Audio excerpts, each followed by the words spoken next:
Welcome, everyone, to the White Rabbit Podcast. It's a pleasure to have you with us. I'm Matt Kraus, coming to you from Turkey, and I am joined by my co-host, Alper Rosanes, who is coming to you from Barcelona. And Alper, today we have a guest. Yes. Matt Rawle. Matt is coming to us from Nova Scotia, Canada. And Alper, I think this is the first time we've had a guest from Canada. Is that right? As far as I know, yeah. Okay, so we can put that on the map. Yeah, so we could put a pin on the map. Yes, we have now had a guest from Canada. Okay, so anyway, so Matt is an owned media consultant, and Matt, that's probably going to be a fairly new term for a lot of our listeners. So could you help me out here and tell us what you mean by owned media? And don't worry about introducing yourself yet. Just help us out with the vocabulary. What is owned media, and maybe give us a couple examples of it? Sure, absolutely. There are three types of media: paid, earned, and owned. Paid is self-explanatory. It's any marketing or promotion you pay for. If you buy a spot to promote your organization on TV, or you pay for a magazine or a newspaper ad, if you use Google AdWords, that's all paid. It's a transaction. You're exchanging money for promotion. Earned is any marketing or promotion that is organically generated without your involvement. So if a news program is doing a story and they reach out to interview you because they know you're a subject matter expert, that's earned. Matt, if a news organization reached out to you because you did this walk across Turkey and they read your book and they're interested in the logistics of how one would do that, and they reached out to you, they're promoting you as a subject matter expert because you have the experience, you've done it. That's earned media. Okay. Owned media is any marketing or promotion that you have a direct hand in creating. So your website is owned media, a newsletter is owned media, this podcast is owned media. It's material that allows a potential customer to naturally discover you, learn more about you, and help them trust you. Okay. So how is it, just curious, how it is different from content? Material and content, it's pretty much just two words to describe the same thing. I specifically don't want to go down a rabbit hole here, but I don't really like using the word content because it kind of just devalues what it is. When everything's content, nothing really is. Wait, okay.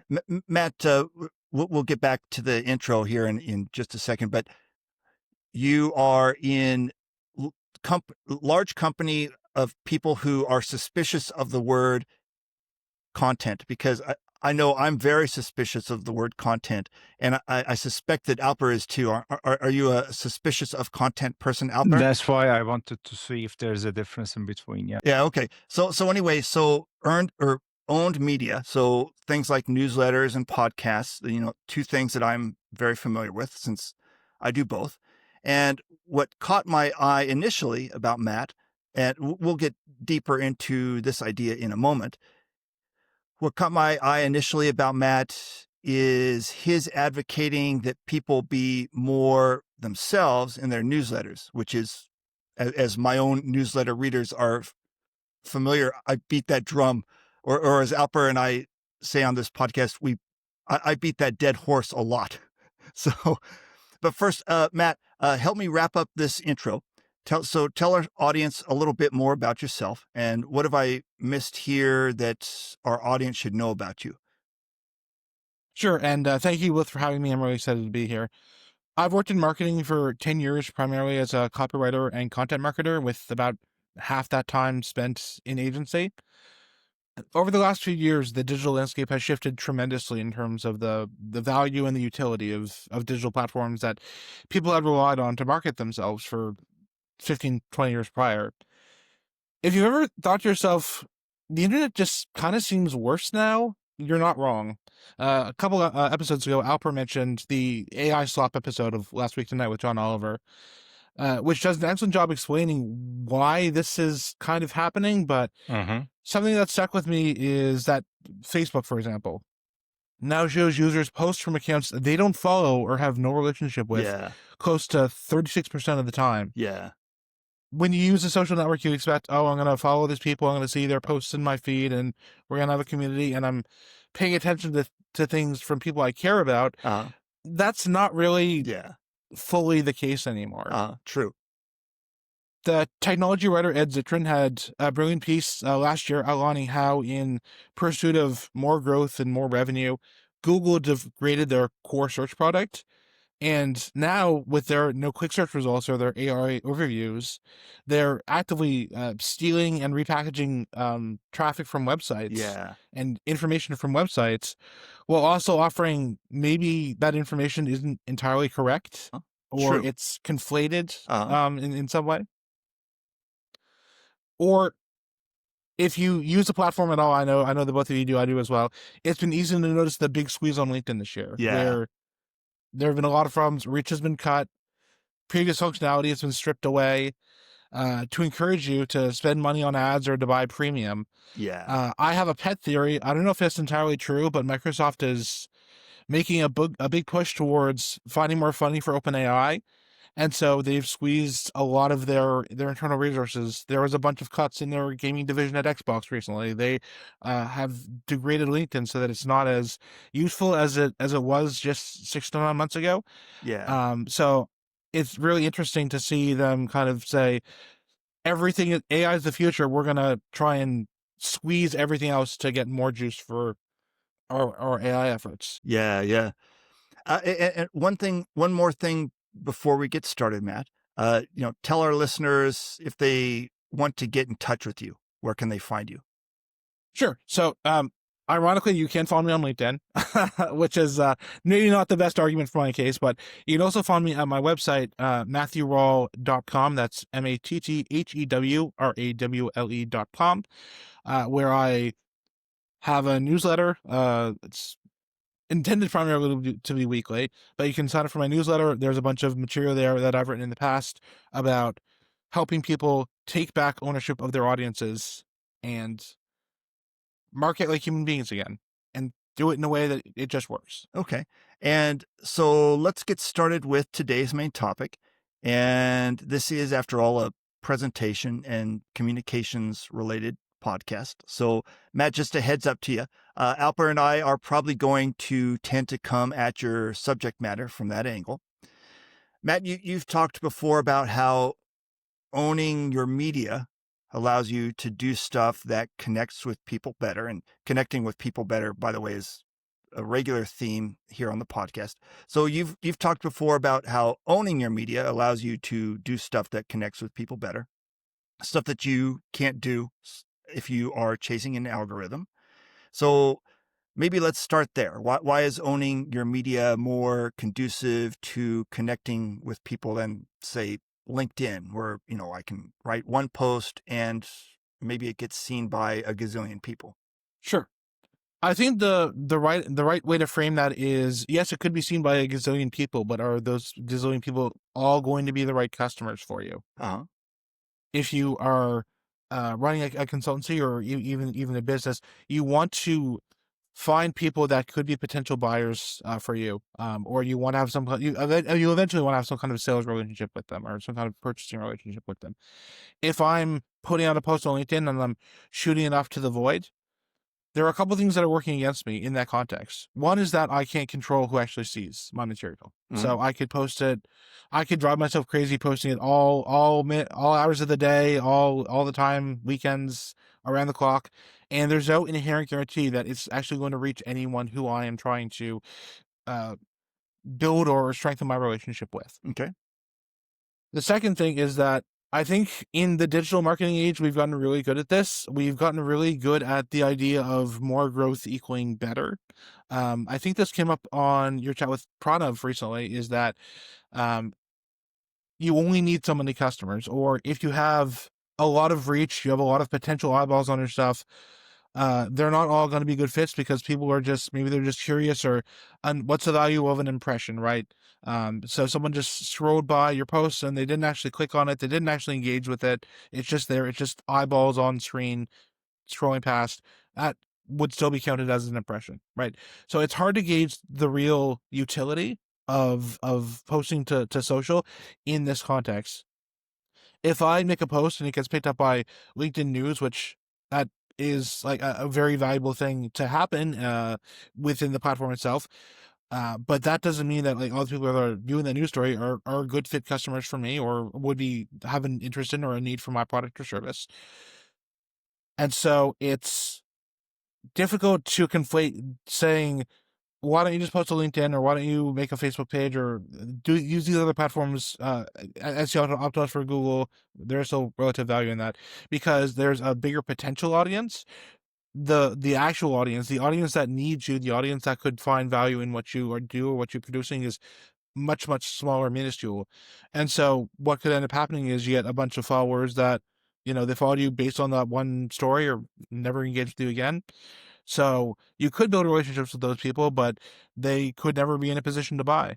And Okay. I'm not going to knock the value of those relationships, but if you're running a business, if you're running a service business or have a product and you're looking for people in the market to work with, there are just some people that will never need you, and that's just the reality of it. One thing that you have been talking about for the last few moments is basically the worship of large numbers. And when at various times in my own experience with my own newsletter and in witnessing other people going through their own experiences with their own newsletters, I see the worship of large numbers happening. So just kind of touch on that again for us, because that's an important point to be making, is that it sounds like a newsletter that has, 10 people who are the right people. Like, I mean, how many people does a typical consulting business need? It needs about 10 people. Having a newsletter that goes out to the right 10 or 20 or 30 people is better than a large newsletter with 60,000 readers that goes to none of the right people. Is that correct? And can you just kind of talk about that a little bit? Sure. So you're right in that you want the smallest viable audience. You want the smallest number of people through which you can be profitable or sustainable or reach your financial goal. We often conflate success with the big number, right? The big number always has to go up. Bigger is better. We've been taught this, or it's been imprinted into us throughout this age of digital marketing in the last 15 to 20 years. The more traffic we get, the more people seeing our website. We think that the better odds we have of making a conversion, making a sale. And that is a really hard habit to kind of divest yourself from because we are always going to think, and to a certain degree, it is true that more people seeing your work means more opportunity, means more potential for you. But when it comes down to actually, having customers to sell to, if you can make a business repeat selling to those same 10 people, and you can live a sustainable life doing that, and they will always be willing to buy, that is a much easier path, and that's a more sensible path than saying, oh, I need to grow at all costs all the time. I need to constantly be churning. I need to constantly be finding new people to bring into my pipeline or my flywheel. I need to make sure this grows because at the end of the day, I need my, $3 or $4 or $5, $6 billion valuation. That is what big tech has promised to a certain degree, but it's not necessarily the reality for a lot of individual consultants like the three of us, in that it's really easy to just focus on growth at all costs, big number goes up, where in actuality it's not necessarily conducive to building relationships, building trust. These things are difficult to scale efficiently. Mm-hmm. And so, like, the more intimate we can be, the more personal we can be, the more we can be just like having conversations and making time for people and just chatting with them about their problems and like trying to know them as individuals. The more trust we build with those people, and then like if we only need 10, then that's all we need. So Alper, let's take a little break to tie this into the presentation world, because this sounds like a theme that you and I talk about pretty regularly on this podcast. That, and we talk about it from the presentation angle of a presentation that rocks the world of your core audience members is going to be more effective than, a perfect presentation that, Yeah, something vanilla. something vanilla that might be sort of loved by, 10,000 people, but it doesn't rock anybody's world. Is that, Alper, is that kind of, am I on the right track there? You are. At the same time, I would ask both of you actually to do some retrospection and invoke Jim Carrey's one of famous speeches, if you have seen it, about your goals are not being the things that make you happy, especially realizing that, I hope I'm not butchering his speech, but that was the main idea that I got. So let's say 60,000 readers versus 200 readers in a newsletter. This question is both of you. Do you think we will be able to answer which one is better only after we achieve both of those and see the difference? Or do you think we have enough experience from the rest of the world or other newsletter publishers to be able to say, yeah, I think this is better? Let me see if I understand what you're getting at, Alper. So you're saying, okay, is it just in retrospective, just after the fact, that we know whether an email with 200 people on the list is better than an email with 200,000 people on the list? Is that what you're asking about? Okay. Is it? Yes. And I'm not defending any one of them over the other. I'm just throwing a question out into the open. It's a good question. So yeah, that is a good question. Is it clear only in retrospect after the fact? That's your question, right? Yeah. Because I only have one of them. I don't have the other. So I cannot speak for hundreds of thousands of people at the moment. Yeah, I see you nodding, Matt. What's on your mind about that? Well, Alfred, you bring up a really interesting point in that a lot of the larger membership newsletters I'm aware of, that's largely due to the fact that the newsletter itself is the business. The newsletter isn't being used to promote the business. It's not being used to market the business. The newsletter itself is the business. The exchanges, finances for subscriptions or what have you. That doesn't always need to be the case, but it's often that more numbers attract greater numbers. When you see, this newsletter has 40,000 or 50,000 subscribers, you're like, well, darn, there must really be something to this. But then it makes it harder to speak to the individual. When you go so broad as to have so many thousands of people, it's a lot more difficult to speak to your core audience or that ideal customer that you could be serving. So I think that there is value and merit and utility in having large numbers of subscribers if that is your goal, in terms of the goal is to make the newsletter itself a sustainable business, a financially lucrative business. But if you're selling services, you're consulting, the newsletter isn't specifically what you do, it's just how you communicate what you do, then I would argue that having a lower number of people whose concerns you can actively talk to in a specific way is better, because you're not trying to go as broad. You can be a lot more focused, and you don't need to worry so much about trying to please everyone and ending up really pleasing no one. That's an interesting point. I didn't think about the newsletter itself being a business. Can I ask a bit more what you mean by that? Sure. So many large creators have newsletters that they just run as businesses. They will offer a free tier of their newsletter for free, obviously, and then there's a paid tier, which it's in exchange of value. Pay me $5 a month for access to these other posts, or maybe there's some kind of other extra benefit. And then with enough paid subscribers, that is the business. So they're looking to monetize their subscriber base so that the newsletter is both the newsletter and the product. The product, okay. And Alper, is it okay if I jump in with a question here?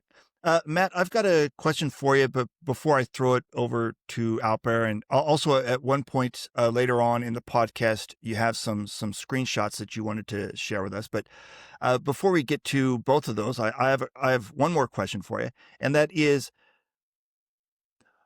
if hypothetically speaking, if I'm a consulting business, and so my newsletter hypothetically is following the few readers is okay, if it's following that model.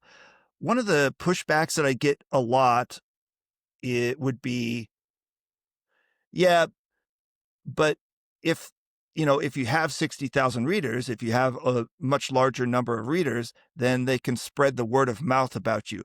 What are your thoughts on that?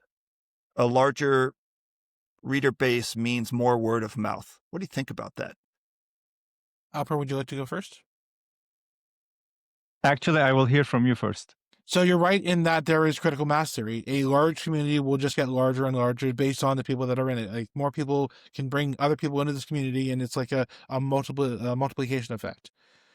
So yes, it is true that like large communities kind of just grow and grow and grow, and eventually there's a point maybe that they stop growing and then they start to diminish or start to shrink, or they're like, I had my 6 years with this and I'm done with it, or this isn't for me anymore and I'm not the target audience.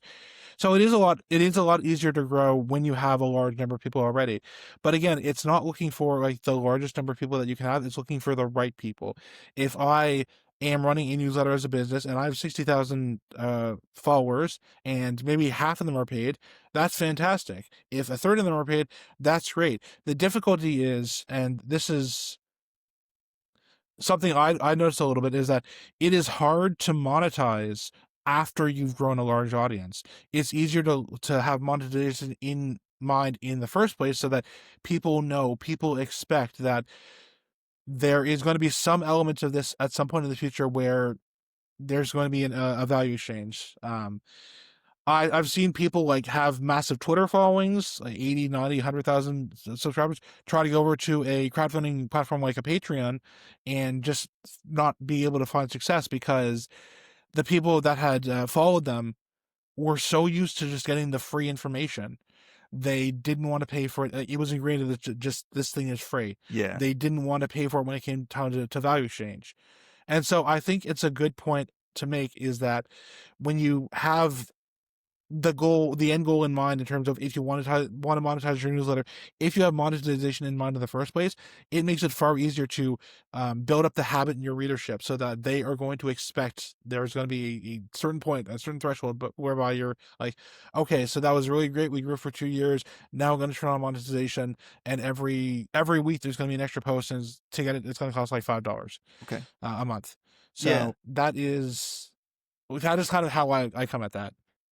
So, Alper, let me throw it over to you for questions. I mean, in a moment, Matt has the examples that he wants to put on the screen. But before we do that, do you have questions that you want to pass by Matthew? Yes. And in order to do that, I'm going to take us back all the way to the beginning of the podcast. Matthew, you mentioned a couple of keywords which I loved, like you're helping people be more authentic in their newsletters, right? Mm-hmm. Okay, so I love that phrase. And as someone flirting with the idea and stumbling every now and then with being more authentic in the newsletters, what do you think is the biggest obstacle between people and being more authentic in the way they communicate with the masses? Masses as in through a newsletter. Wow, this is actually a loaded question that I have a pretty good tangential example for, so I'll share that. So in the digital world, going back decades, we've kind of just slowly put artifice over what we do. So think about, this is maybe not a great idea or a great example for the collective. I certainly don't use it, but think about Instagram. So Instagram used to just be for candid photos of real moments. You just take a photo with your camera, you'd post it up, and it was great. And then slowly over time, it became more about, well, what's popular? What do we want people to see? What image are we trying to project? And so it wasn't enough to just start to take candid shots. Your hair had to be good. You had to have the right lighting. The background needed to be good. The post needed to be good. You had to stand poolside with a sign that said like "Life's short, drink mimosas" or something like that. It got very performative. It is very performative. And so that has been like so baked into how we act online, how we present ourselves online, that it's hard to strip that away. And so I'm really encouraging folks to say, you are a valuable professional and you have years of professional experience, don't gate it behind what you think is popular or what you think is good or what your mind, having been trained on, a decade of social media posting, is telling you have to post. So if you wanted to do a newsletter about, oh, you just, this story you told recently reminded you of something else related to business, and you're going to share it because it could be valuable or it could be relevant, that's awesome, because it helps people connect with you on a level beyond just you're the service provider. It allows people to see you as more of a human being. I saw, actually, on LinkedIn, there was a fairly recent example of someone had told a really cute story about their wife doing something, and it was enjoyable. I thought it was cute. But then what they had done to accompany that post was they didn't have an actual photograph. They just made a photo using AI. And I'm like, well, that's a really good way to like ruin the authenticity or ruin the point of the story, because you kind of just papered over the whole thing. It's not relatable anymore. It's just this like generated farce. And who's even to say anymore if it's true or not? There was an episode you did recently around, there's a lot of skepticism around digital marketing and the digital age and how we use the internet. And it's sad that has kind of just crept in, but because everything's been so performative, it's really hard to think about and rationalize, okay, so what's actually real? And that's why we're facing an authenticity crisis, is because we've spent so long like in these headspaces, it's hard to tell what actually is real. Yeah. That's a good example. If my memory is not deceiving me, when Instagram was launched before Facebook bought it, it was by photographers who wanted to share the photography geeking, right? I mean, I think I was one of them as well. Here, look, I took a photo of a tree, and then suddenly it became whatever it is that I don't know what to call it today, but yeah, it definitely changed shape and form. Yeah. Definitely. And that's why there's still a need for early services like a Flickr, which is pulling a bit from the past there, because that was just like you were a customer and there was a value exchange, and they hosted your photographs and you just took whatever photographs you wanted and you hosted them online. And it wasn't meant to be a social experiment. You weren't meant to be seen and or feel like you were judged in a certain way based on the photographs that you took. It was just, hey, I took this really cool shot and I want to share it.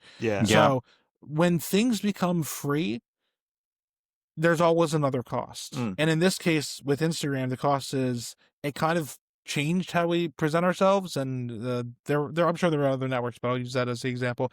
It's changed how we present ourselves so that we aren't really good at communicating our authentic selves. And so I really want to help people say, like, yeah, you absolutely can say that, or that is valuable, you can share that, or this is a really cute detail about yourself as a person. Let's put that in there. Yeah. Because again, people are interested in your expertise. They want you to solve their problems, but you can be a human still. Yeah. Have you ever flirted with the idea of not being active on LinkedIn at all? I have, yes, because I'm sure many professionals have had moments where I've kind of gotten sick of, the whole idea of, I'm going to put this post out there and maybe it's not going to do super well, or it could do really well. And it's just, there's a lot of mental space. But then I realized, like, that's kind of how it or any other similar platform gets you. That's how it digs their nails in, is that you are creating content for them for free, which then powers their revenue engine. And so you are having a role in making it more hostile to use, because you can't just do it once. You can't just post once. You got to be always on there. You got to leave all your comments. You got to always be scrolling. And they're like, having that sort of relationship to a platform, any platform, is not healthy. It's not useful. It's not that valuable. It's not productive. And so I've been like, maybe it's a good idea for me to just take my leave of LinkedIn and try elsewhere, which is why, I've tried to balance it. I've done talks, I've done other podcasts, I've done things elsewhere. I still use LinkedIn because a lot of my network is there and I like the people I've connected with there, and I'm still interested in seeing their stuff. But in terms of like what I get out of it at current, it's difficult for me to say that outside of the relationship building and the connecting, that it's been a super valuable place to spend my time. And so the thought has occurred to me. Yeah. And I want to jump in here, but before we wrap up, I want to make sure that we get to at least one of Matt's examples that he brought today. Is that okay with you, Alper? If we carve out some time? Yes, okay. sure. So originally we had thought, well, maybe we might need time for 2, or wait, 3 was the original thought, and 3 examples. And then it was like, okay, well, we might just have time for 2. And now we need to cut it even further. And just, Matt, we're going to only have time probably for 1 example. So let's pick the one that you want to talk about. Why not go rogue? Oh, why not go rogue? And have all of them. Yeah. Okay. Let's go with that. Let's go We're rogue. crossing the half-an-hour mark, which is not usual for us, but people who are interested will stay, I believe. Yeah. And others will have already lost them. So that's a good idea. Let's go rogue, and if that's okay with Matt. Yeah, of course. Well. Sure, I'll try to be brief for the for the time constraint. So go for it, man. Let's get all 3 of them. Where should we start? I'm just going to pop this open and then screen share. There's that. There it is. So the first example I wanted to bring today is the journalist I'd actually mentioned earlier in the show, Ed Zitron. So Ed is a tech writer and public relations specialist out of Las Vegas. He writes incredibly lengthy newsletters about technology and specifically and relevant to this conversation, how technology is failing consumers. A recent newsletter of his was actually 14,500 words. 14,500 words. That's a book? Wow. Yeah, that's practically a book. This is his newsletter. He actually has a book coming, interestingly enough. But this is his newsletter. This is what he does. He looked for a topic. It turned out to be a contrarian topic because he noticed that a lot of the PR around tech, and especially with the NFT bubble and the rise of AI, was very positive. And there wasn't a lot of people or a lot of outlets that were kind of challenging what was happening. So he took a contrarian perspective, or I guess a relationship based perspective, because he, similar to me, thinks that tech should just work and it should serve the consumer and it should be valuable, and companies that are already making billions of dollars shouldn't necessarily need to make billions and billions more. Yeah. Anyway, I'm going to stop showing those because that's a lot. You can see how long his newsletters get. All of that was just part of one newsletter, really? All of that was just part of a single newsletter. Wow. Yeah, and we're still at 3/4. Wow. There's a progress bar on the top. Yeah, wow. Let's just zip that to the bottom real quick, just so you can see like how large and lengthy some of his newsletters become. Yeah. I wanted to use him as an example because he's been newsletter first. He started it in, I think it was 2020 or 2019. He took a topic he cared about and he gave it a focused home. If he had posted it to LinkedIn or another social media network or on a forum, obviously there would be character limits and all that. There wouldn't be as much depth or nuance to what he was able to write about. But he also would have been creating that value for another platform instead of creating it for himself. Okay. Which is something I touched on earlier. Yeah. And because he'd been able to have this newsletter and grow this newsletter so much over time, and this is still his side gig. He still runs a PR agency. Wow. So to write this much as a side gig, like, that's very impressive. This newsletter was responsible directly for him getting new opportunities. He has a podcast with iHeartRadio. I mentioned his book. At the end of 2020, he had about 350 subscribers, and at the end of 2024, he amassed 50,000. So just by having a home to write about this topic where he was truly passionate and there wasn't a lot of reporting being done around it, he was able to massively grow his audience in a way that if he had posted to LinkedIn or another social platform, he might have gotten some traction, but the end result, the nuance, the specificity, the ability to dig in and be a journalist wouldn't have been the same. Yeah. Or wouldn't have been able to push him as far as he's been able to reach. Well, one thing that strikes me about this newsletter that you're showing to us right now, one thing that strikes me about it is that this really gives you an opportunity to go deep on a subject, or a term that Alper and I have used before, to geek out. It really gives you an opportunity to geek out on the subject and go really deep. And you might only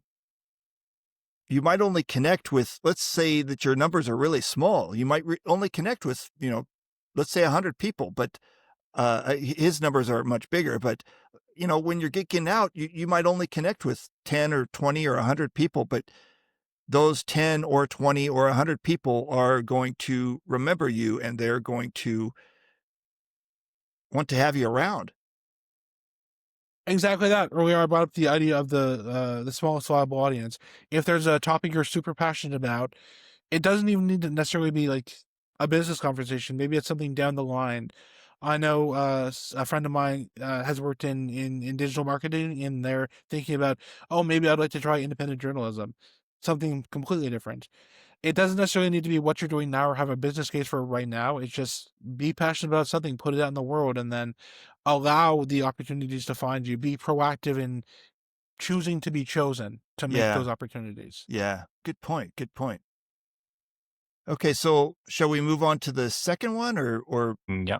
Okay. Absolutely. So, Matt, I wanted to talk about someone who is a man after your own heart, and that is Craig Maude, who is a writer, an essayist, and photographer from Japan. And what he does is he goes on long walks and he writes about them. So, Wow. for example, his book, Things Become Other Things, came out in May in North America, is an accounting of the thoughts he's had while he's on various walks and walking around. Something Craig has done that I really enjoy and I am really excited about, and I would encourage people who are interested in trying out a newsletter to do, is he has, I'm not necessarily sure if he's popularized or invented, but he is really passionate about the idea of a pop-up newsletter. So what do I mean when I say a pop-up newsletter? It's a newsletter that aligns with a big walk or season, is time boxed, so it's only for a specific amount of time. And in Craig's case, he uses it to write about the walks that he's gone on. So, for example, last year he did the Return to Pachinko Road. It was a daily pop-up newsletter, 18 days walking from Kyoto to Tokyo at about 40 kilometers a day. And then at the end of the day, he would sit down, he'd find his lodgings, he would write the newsletter, and he would send it off. What I really love about these newsletters is that when the walk is finished, the newsletter ends and the list is deleted. So there's no record of whoever was on that list or like the exchange, the value exchange has been completed. So it's not like a sign up once and then you're going to hear from him for the rest of your life. It's just you're signing up to learn or to hear more about this specific thing. Can you read them now if you wanted to? Can you read the content? You can read them. He as part of his membership program, special projects. So when he is actively doing them, anyone can sign up. But after the fact, it is gated just for his members. One thing that strikes me, especially in this newsletter or series of newsletters, is that one thing that we've talked about here on the podcast and that I advocate in my own newsletter is putting some of yourself in your presentations. And that's really hard for people to do, especially at first. But because in order to have a newsletter or series of newsletters like this guy does, you have to be in it for the long game. You have to be in it for the long run. And so you get time to work on that skill of putting yourself into your stories. Sure, absolutely. As you just said, when people think of newsletter, they might think it's something that they have to do forever. Like it never ends. But there is value in constraints. There's a value in trying to do something like for a very short period of time, or it has a very specific topic, or it's for a very specific audience. Having a hard stop or only running it in for like a certain period forces you to engage. So it helps you to build up the habit of engaging, to write something every day, to put something out there. But it's also very freeing because it gives you the freedom. It gives you the ability to always get something out there. You don't need to be hyper-focused on making sure, for example, everything is always aligned. Yeah. For example, on one walk, he might have had like a really interesting conversation, and that's 90% of the newsletter. And then the next day, he didn't run into anyone, and he just walked, and that's the entirety of the newsletter. So it gives you the ability to kind of mix and match your approach. And it's intentionally ephemeral in that it's kind of a collective piece of media for people to group around and build community from. So it's not like a long-standing newsletter where we would never say this, and we don't really want to frame it this way, but the value of a missed issue in the Infinite series is 0. That's a quote from him. Whereas the value of each issue is a time-boxed series, maintains a sustained and meaningful value. Mm-hmm. So people are actually like more willing to engage with something after they know it's ended because they're not like, they don't feel like they're on the hook to go on forever and ever and ever. True. And I think there's something really, really beautiful and really valuable about that, is that if people are just willing to try, if they're willing to experiment, if they want to try new things, then a newsletter, a pop-up newsletter is a great way to do that, because it doesn't necessarily matter about the results you get. You're just doing something, you're trying something, you're putting something new out into the world. Yeah. And you can use that, you can use everything you've learned to get better at it. So when you actually launch your newsletter or your podcast, or you can apply your lessons, the lessons that you learned doing this, to whatever's next for you. Yeah. Good point. Okay. So move us on to the third example that you have here. What is that? Oh, there were just two. Just two. Okay. So, wow. Okay. So I think the second one was pretty interesting. The first one as well, I'm going to check both of them. And I think we were the right/wrong people to show that, because I can spend hours reading a newsletter issue. But the idea of having pop-up newsletters is really interesting. Yeah, I think it's really interesting too. And this idea of pop-up newsletter, it relieves a lot of the pressure that people feel.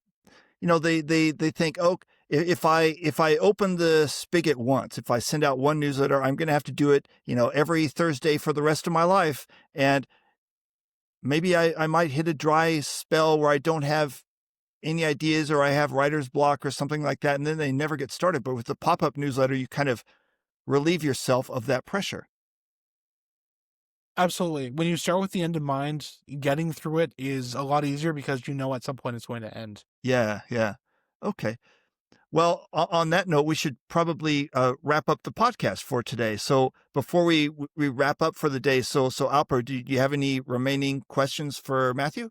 I'm all good. Thank you very much. I really enjoyed it. Yeah, thanks, Matthew. It was a great pleasure having you on the podcast today. Thank you so much.